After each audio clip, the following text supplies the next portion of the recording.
if there are a lot of extensive words missing and commas missing, and I would be honest and say you're probably going to need to hire a copy editor and a proofreader. So the developmental editor, while they won't fix every comma, and they're not proofreaders, they will tell you, they'll kind of assess your skill in that area and let you know whether they think you'll need to hire somebody else once you've gone through the developmental editing process. Now, editors vary in their fees and service, so you always want to make sure you know what the services includes and how you'll be charged. Some editors will charge you by the hour, some by the word or by the page. Like as I was saying, like some developmental editors might include some line editing, some don't. Some copy editors might include grammar and punctuation, or they might do a little line editing, but they might check your continuity issues, or they might look up facts to verify things, or they might not. So you just always want to make sure you ask questions and check out the website and so that you know exactly what you're paying for, so that there's no surprises at the end. Like if you thought your copy editor was going to, if you're writing like a historical novel and you thought your copy editor was going to look up and verify all your facts, and they don't, if that's a service you want to make sure it's done, you want to double check before you hire the person so that you know exactly what you're paying for, because there's just a lot of differences in freelancers and what they offer. So the cost of hiring editors often comes as a surprise to new writers. And this is from the Editorial Freelancers Association. So for developmental editing, the average cost is $45 to $55 an hour, which is really only get you about 1 to 5 pages during that hour. So if you had like a 350 page manuscript, that would be a lot of money. Line editing, $40 to $60 an hour, basic copy editing, $30 to $40 an hour, heavy copy editing, $40 to $50 an hour, and proofreading, $30 to $35 an hour. So if you're someone that's going to need at least a few rounds of developmental editing, plus then after that you'd have to hire a copy editor and a proofreader, you're looking at quite a big investment. So you really want to make sure that you're not sending a really rough draft.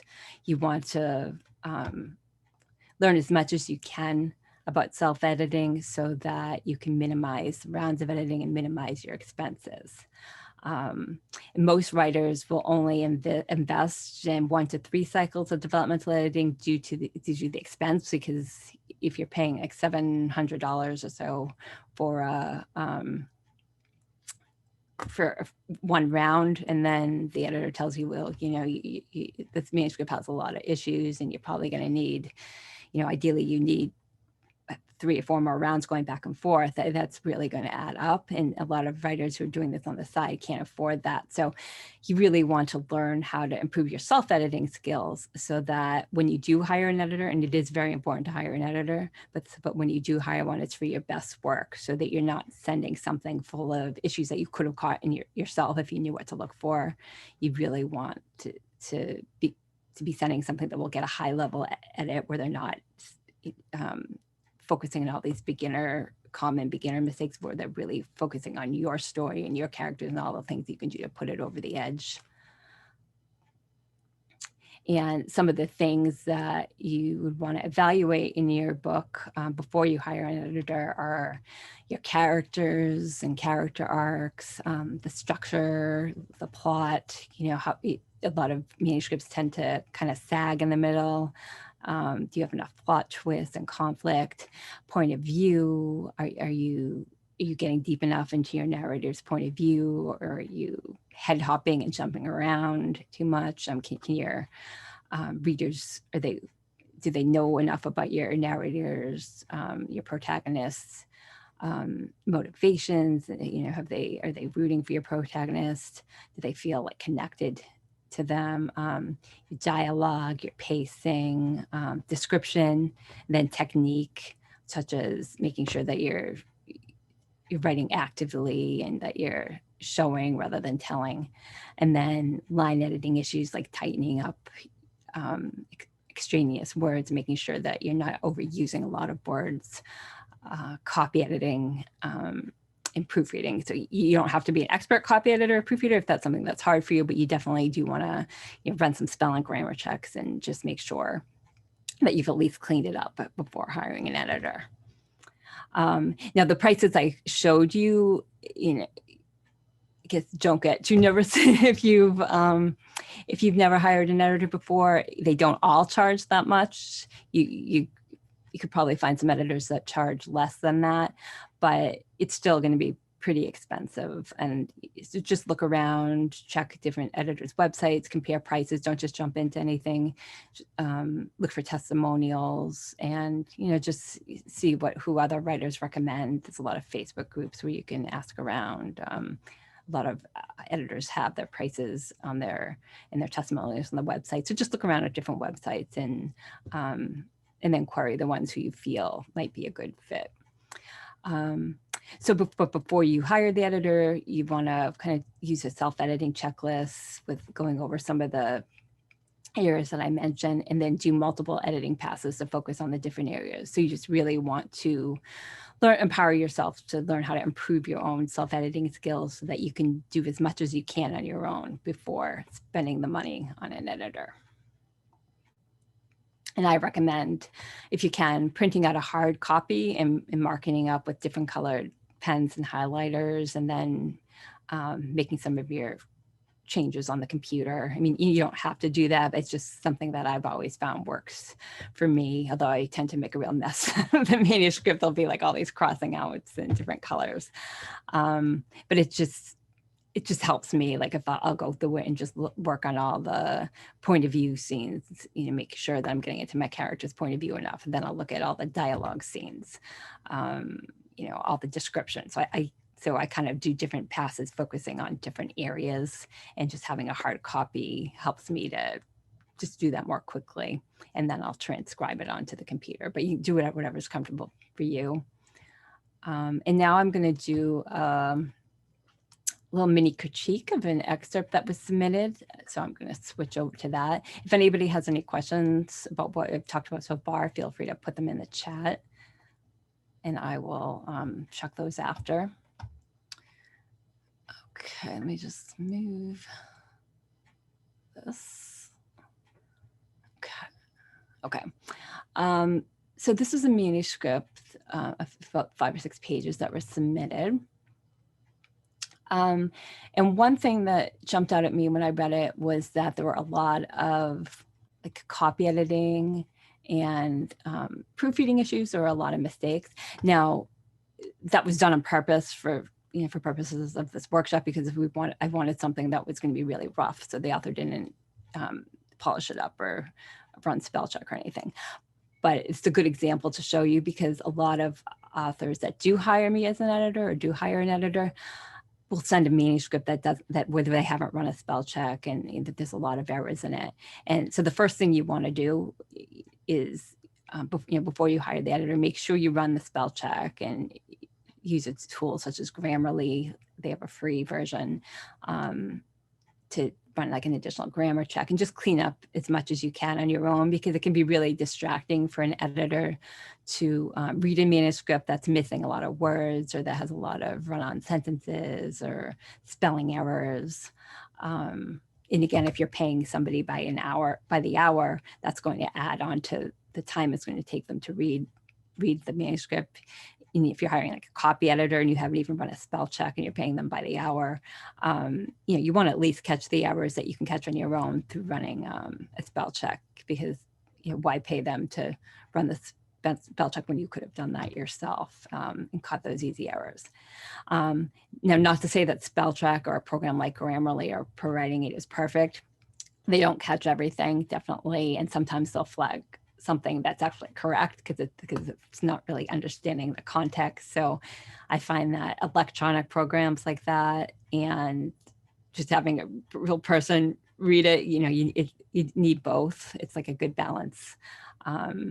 So this spell check isn't going to catch everything, but it can catch a lot. So in green here are all the things that came up and when I ran the spell and grammar check in Google Docs. So things like missing words. When you're typing really fast, when you're writing, sometimes you might miss the end of the word. So this was review, it should have been reviewed. This was reach and it should have been reached. So things like that. Spelling with drawbacks, missing word here. I think there was some dialogue, punctuation issues. So these were all caught by the spell check. So definitely run the spell check first. And then you can also download Grammarly. They have a free version, and sometimes that will catch even some more things. And then I recommend the Pro Writing Aid with the paid version. And then that has all kinds of different checks that you can run. It'll look for things like overused words, which tends to be a big issue, and consistency with your style. And it catches a lot of those comma issues and things like that. Again, not perfect, but it's definitely can be a big help. Okay, so next thing, this looks like a fun manuscript. I think it's going to be a romance, or it's going to have a romance in it. One thing is it had a chapter title. All men are the same. So I don't think you need the chapter title. Most of the romance novels I've read don't have them, but I'm not sure what subgenre of romance this is. So just you would want to check like the best-selling books in that subgenre to see if they use chapter titles, and just follow the conventions in that genre. So just something to look into. Another thing that jumped out at me was introduce the character names more slowly. So on your first page, you want to hook the readers in. And this first paragraph I noticed had like 3 names in it: Linnea, Eve, and Stephen, like right in the first paragraph. And it can be overwhelming if you put a lot of names like on the first page, because you want your readers to just kind of get to know people gradually. And I've seen some first chapters where there's like 20 characters introduced, or there's 10 characters in the first 2 pages. And it's really hard for the reader to just meet everybody all at once. Like if you went to a party and you met, if you were introduced to everybody like all at the same time, it would be hard to keep everybody straight. So it's the same thing for your readers. Just try to do it more slowly. And remember, you're trying to hook them. You're trying to then you're trying to draw them into your narrator's world. And so just make sure your first chapter is just really focused on like who are the most important people they should meet at that point. Let's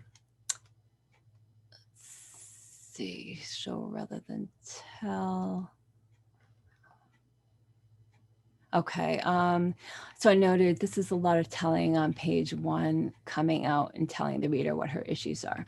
So work she had under control. If only love and relationships could be that simple. If only the men Linnea dated could get past the way she looks and stop always expecting her to fit in some perfect meek little pixie box. Now that's great for a character arc. I mean, giving her character depth, and that sounds like it could cause some great conflict in the book.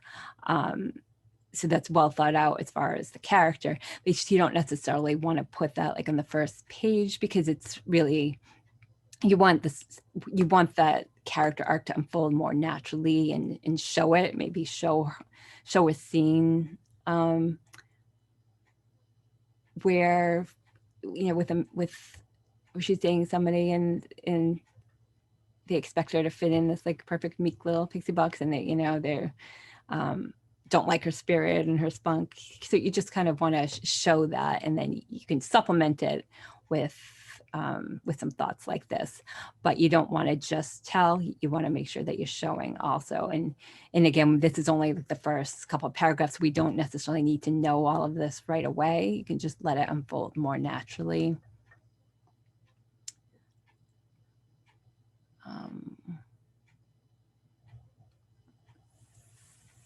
See, mixing past and present tense.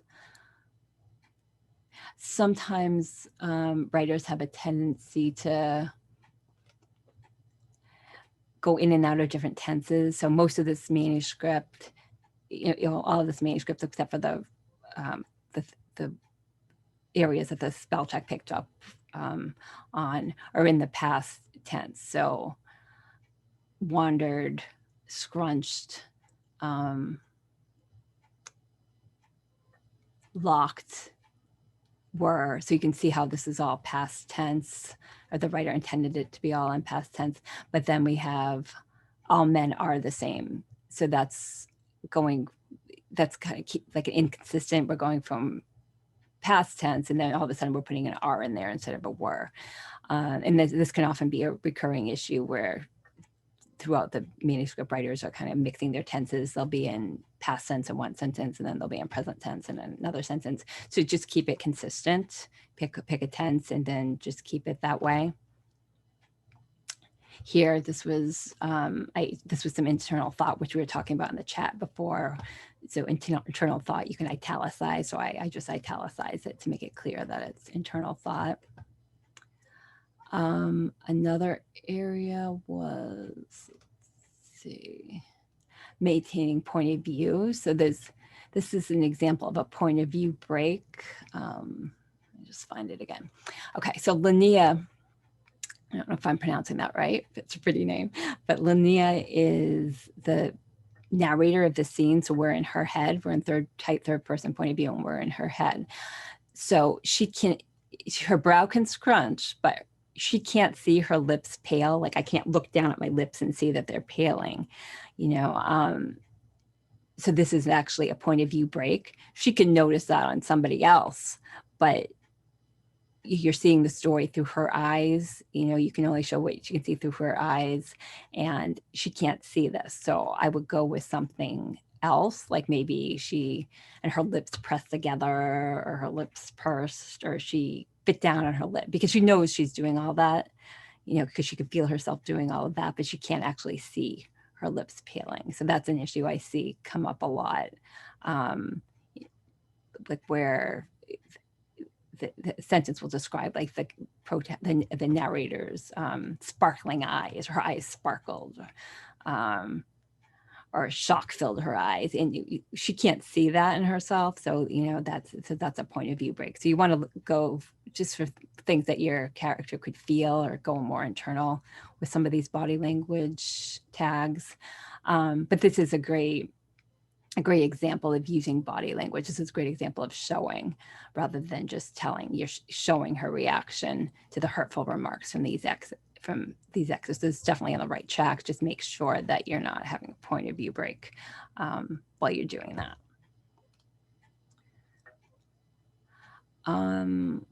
Break up long paragraphs. So you'll notice that some of these paragraphs are really long. For example, here, this is really long paragraph, and you want to have some white space to make it easy on the reader's eye. So just find some places where it would make sense to break it up.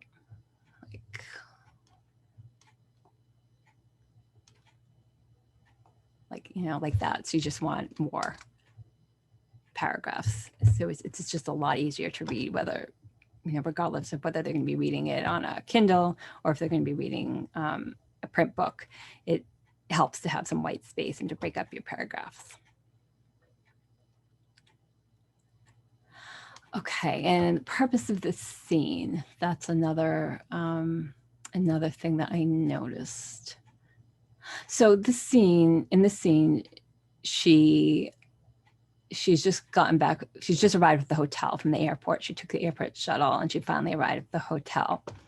But a lot of the scene is just spent because she's like, it's really crowded, and she's waiting in line. It's a long line. She's checking her phone, checking her messages. Again, a lot of waiting, and nothing's really happening. In your first chapter, you really want to hook people and find sort of like a pivotal scene to just draw them into right away. And that the pivotal moment seems to be kind of buried in all this waiting around. In internal thought, there's also a lot of internal thought, just kind of reflecting on past relationships. The main part of the scene seems to be around here, where she almost falls, and then there's a guy in a uniform where he helps keep her from falling. So I think that this is the main point of the scene, the main purpose of the scene, because further down here, she notices him again, and she's her imagination's wandering about him. He's good looking. He's stopping in front of a blonde, but there seems to be like some tension between them, and she's kind of thinking about that. So to me, that this little interaction is the main purpose of the scene, but it's kind of buried in all of the waiting around and it being crowded and her checking her messages. So I would spend less time on like the mundane details of just waiting around, and I would develop this more and make more of this. You know, I'm not sure if it's like a romance where they're going to be attracted to each other, but maybe this could just, they could say a little bit more, or there could be more of an attraction. I would just make this part longer, and then make all the details of waiting around. I would make that less, because you want to focus on what's going to draw your reader in. And I think this would be more of a hook, to see what's going on with these two, rather than just having her kind of bored waiting till it's her turn at the reception counter.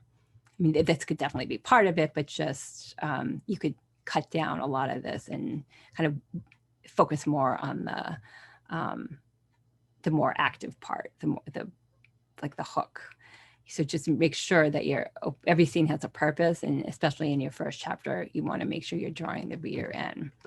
Another thing was just with the description, just bear in mind that you might picture your characters a certain way, but the reader might have a totally different image in their head. So here it's described as a clean, crispy uniform. And because we're in a hotel, the thing that popped into my head was like a bellhop uniform. I was picturing someone that worked there. But further down, it sounds like it was actually a military uniform, because he's described as a soldier. So I didn't get that from that first meeting. So I would just, I would, again, if you develop that part of the scene more, you could develop what kind of soldier he is. So just remember that you always want to include like the important descriptive details, and be aware that your readers might picture your characters differently than you do. So you just want to make sure you're not holding back important details. And then watch for overuse of was and were, make descriptions more active, and watch for incomplete sentences. So here's an example of like a passive description. You can see a lot of passive words like had been, was, were. So it's not that you can never use was or were. I mean, you'll never find a book that doesn't have these words in it. It's nothing inherently wrong with was or were. But when you see a lot of them, like in one paragraph, that's a sign that your writing might be more passive than active, that you telling rather than showing. So just work on trying to make your sentences more active. See if you can find a way to get rid of the was. Is there a way you can just tighten that up and make it more active? So like here, instead of saying the group surrounding the reception desk was standing with their luggage and cell phones in hand, you could say the group surrounding the reception desk stood with their luggage and cell phones in hand. It's a subtle change, but it gets rid of the was. And all of these wases and were, they have a cumulative effect where if they keep appearing, it's just going to make your writing seem more active. And if you can find a way to make it, it's going to make your writing seem more passive, and if you can find a way to turn it around and make it more active, that will just help like with your pacing and make your writing more engaging, and just entice readers more. And then there were also some incomplete sentences. Let's see if I can find one.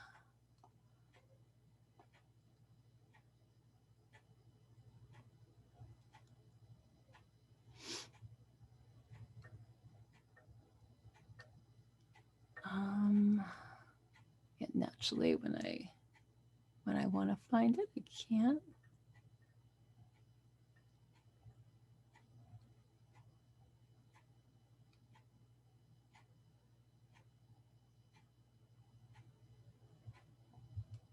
Let's see, what's that?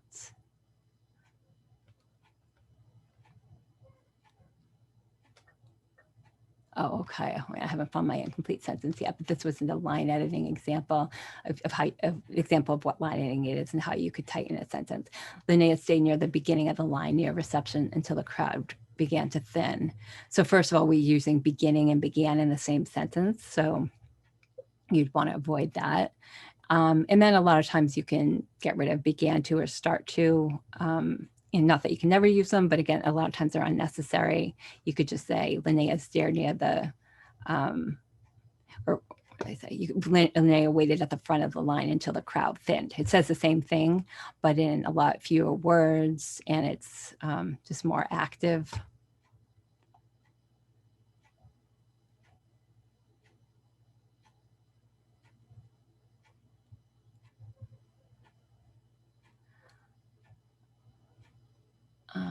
Gosh, I can't find an incomplete sentence. Oh, here's one. Okay. So here, this is an example of an incomplete sentence. Practically bursting with people. It doesn't have a subject in it. So I just combined it with the previous sentence. The lobby was full, comma, practically bursting with people. Or here's another one. A large group all crowding around the hotel reception desk, yelling and screaming to the staff of the hotel. So it's it's missing a verb. So you could say a large group crowded around the hotel reception desk, yelling and screaming to the staff of the hotel. So those kind of things are to be aware of. You should want to make sure that you have complete sentences. Sometimes you might want to do an incomplete one for a stylistic purpose, for a reason, in a dramatic scene. But for the most part, you want to make sure that you have complete sentences. And that's something that more a copy editor would help with, but see if you can at least identify them, start to identify them in your work, and a developmental editor can let you know if you're having a problem with them. And that might be something you have to read up on more. And then it might be a reason to hire a copy editor also, so they could make sure that they're catching all of those for you if you have trouble catching them yourself. But overall, I mean, this, you can tell that the story, the characters, it has a lot of nice character depth. It sounds like it's intriguing, where she's ambitious and attractive and has trouble getting taken seriously. She's been unlucky in love, and be interesting to see what would happen with that soldier. So this is a manuscript that has a lot of potential. These are just some of the issues that I noticed, and these are extremely common issues. And these are the kind of issues that you can become more aware of in your own writing once you know what you're looking for. Sometimes it's easier to see it in someone else's manuscript than in your own. So let me just go back to my slide. So just to recap, what we were talking about, you always want to start with the developmental editor. And then once this could be multiple rounds of editing, where you go back and forth. They'll send you, usually they would send you a long letter, several pages, and they might mark up the manuscript also using track changes, like you saw in the sample I just did. And then you would make the changes and then send it back for another round.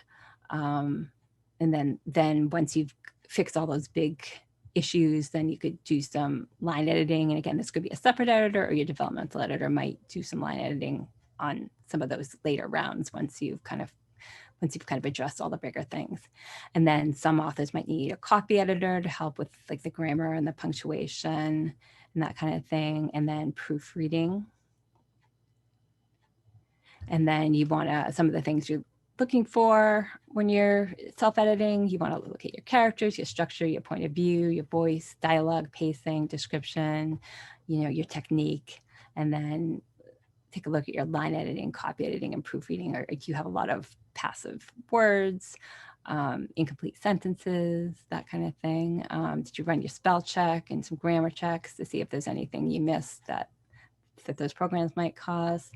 You know, you could do some multiple editing passes focusing on different areas, print out a hard copy and mark it up. And then if you're interested in, you know, learning more, I have a free 5-day line editing class you're welcome to sign up for, called Line Editing Made Simple, 5 Days to More Polished Pages. And that focuses more on the line editing aspects and little things you can do to work on that line editing aspects. Like, for example, there's a lot of authors tend to overuse words such as look. That's a big one that I see a lot. And this will just give you some tips on how to pick up on some of those things in your manuscript. And then I also have a paid course called Book Editing Blueprint, a step-by-step plan to making your novel more publishable. And I have a free Facebook group you're welcome to check out, Shortcuts for Writers Editing Made Simple group, where we have a lot of fun. I have a free book blurb toolkit that you can download to help you write your back cover copy. We have extensive unit sections with lots of resources, and then it's a really friendly group of international writers. So I'd love to, you know, have you join that. So you can find out more at shortcutsforwriters.com. And I don't know, I haven't checked the chat, but I don't know if anybody has any questions. Let me stop my sharing. Okay. Let's see, do we have time, Bethany, for me to glance through these questions? Yeah. Clay asked you to repeat the name of your classes. My classes, so I have my free 5-day Line Editing Made Simple class, which is where you'll get 5 days of lessons emailed to you. And then I have so my signature course is called Book Editing Blueprint, a step-by-step plan to making your novels publishable. And that's 10 modules where we go into like the big things like characters and plot and point of view, and also talk about like the smaller things like the line editing and the copy editing. And then I includes like a 25-page checklist of all the things that you can evaluate in your own manuscript, like before you hire an editor. So you can find that at Shortcuts for Writers. Are there any other questions, folks? Put them in the chat box. We will be starting the, I believe the influencer panel is the next one shortly. Okay. So if there's any other questions, get them in the chat box now. Proofreading services. How much faith would you place in services like Grammarly? Is there such a service you might recommend? So Grammarly, I like the free version. And that does help. It's not going to catch everything, but it does help. Usually when I run a scan, it'll pick up on some things. For a program to buy, I recommend Pro Writing Aid, because I just find that it does more than Grammarly. So if I have a video on my YouTube channel about Pro Writing Aid you could check out. If you watch, they usually have like a Black Friday sale, so they might go on sale in a few weeks. But I recommend investing in that one. And again, that's not perfect. You know, no software is perfect. It's not going to catch everything, but it does catch a lot. And it's a good teaching tool because you can run different scans, and then it'll make you more aware of, it can help you learn how to use commas. It can help point out your overused words and that kind of thing. But if you're someone that has trouble with grammar and punctuation, you know, you're probably still going to need to hire a proofreader. It doesn't necessarily replace a proofreader, but you know, but proofreaders aren't perfect either. So the more you can clean up on your own, then the less that, you know, that there's for them to miss. So it's definitely worth checking out Grammarly and Pro Writing Aid. And then it just depends on your skill and with grammar and punctuations, whether you'll need to hire a proofreader also. Clay also asked advice for sending a query to an editor, and what are you looking for from authors? Down at the bottom. Advice for sending a query to an editor. I actually have, if you go to the Shortcuts for Writers blog, so if you go to the blog and my navigation bar, this site called queryletter.com wrote a guest post on query letters. And so they gave a lot of advice on, they talked about the query letter versus a synopsis. And then the article included some links to, I think like it was 100 different query letters that led to published books. So that's a good, I think that would be a great resource to check out to see some examples of query letters. But basically in a query letter, I recommend having a strong blurb. So basically the back cover copy that you would write. And again, you can sign up for the Shortcuts for Writers Facebook group and go to the Unit 1, and it has like this blurb toolkit that'll talk about how to write a strong blurb. You want to include that strong blurb in your query letter because that's what's going to hook an agent or publisher. And then you want to keep the query letter to probably less than a page, and then include your background, anything, publishing credentials you have, or any background that would be relevant to, why you wrote this book. If, for example, if you're like a police officer and you're writing a crime novel, if there's anything relevant, or if you're writing a cozy, serious series set down south and you've lived down south your whole life, and, those kind of things that would help to explain why you wrote this particular book. Natasha asked, do you have any workshops for writing children's books? Okay, Natasha, we're going to answer your question, and that'll be the last question. I'm sorry to cut it short, but we need to start the next session, and I can't start the next session until I close this session down. I don't know why Zoom is doing that, because usually I can open more than one session at a time, but it's being a pain. So let's have Natasha's question be our last question, and then you can join us in the next session. We'd like you to join us there, and maybe we can get those questions answered to you. And you can always email us, and we'll get those questions answered. So I don't have any resources for writing children's books in particular. My book editing blueprint class would be appropriate for authors who wrote like middle grade or young adult books, who wrote like full-length novels. All of that can be applied to an older children's book, but not for not if you're writing like for really early chapter books or like picture books. But if it's also, there's a society of children's book writers and illustrators also. If you write for younger kids, even middle grade and young adult, they do that also. But there's a lot of great resources on the SCBWI site that you could check out. So I will, I'll just, before I head out, I will just, while the other workshops, I'll just check in the chat, and I'll answer anything that we didn't answer in the chat while the next workshop's going on. And then you feel free to email me. Stacy at stacyjuba.com, or you can message me on Facebook, and I'm happy to answer anything that we didn't get to cover. But thank you very much for having me, and to everyone for coming. Thanks, Stacy. Thank you so much. And thanks everybody for coming. We'll see you at the next one, which is the influencer panel. If you have any problem tuning in, please email me or call me. I have my phone, and I'm here to help you if you have trouble getting it. Thank you guys for coming. Thank you.